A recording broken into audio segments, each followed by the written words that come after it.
The New Year's party began around 13 hours before it reached the UK, with the likes of New Zealand the very first to break out the bubbly.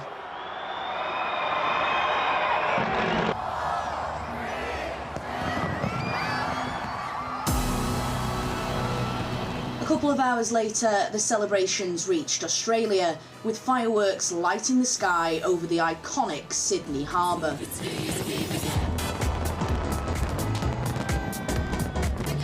The start of a brand new year.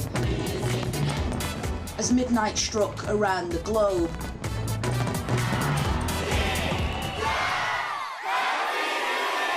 the party moved over to East Asia. China, Japan, Taiwan and Malaysia rang in the new year. The festivities were quickly joined by the rest of Asia as midnight began to strike in places like Thailand, Nepal and India. 4 hours before the clock tolled midnight here in the UK, the celebrations in Ras Al Khaimah in the United Arab Emirates saw not one but 2 world record attempts.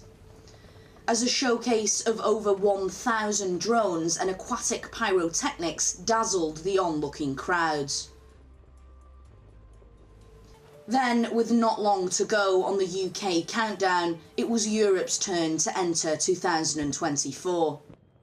And then, finally, it was our turn. As Big Ben struck 12, its famous bells were heard across Britain's airwaves 100 years after they were first broadcast.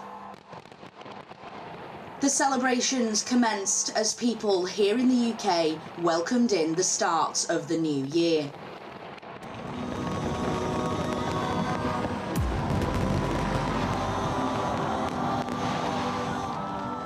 The 1st of January always brings a sense of new beginnings. No matter where we are in the world, a new year marks a fresh start. And if the celebrations of last night are anything to go by, well, 2024 is already off with a bang. Sophie Reaper, GB News.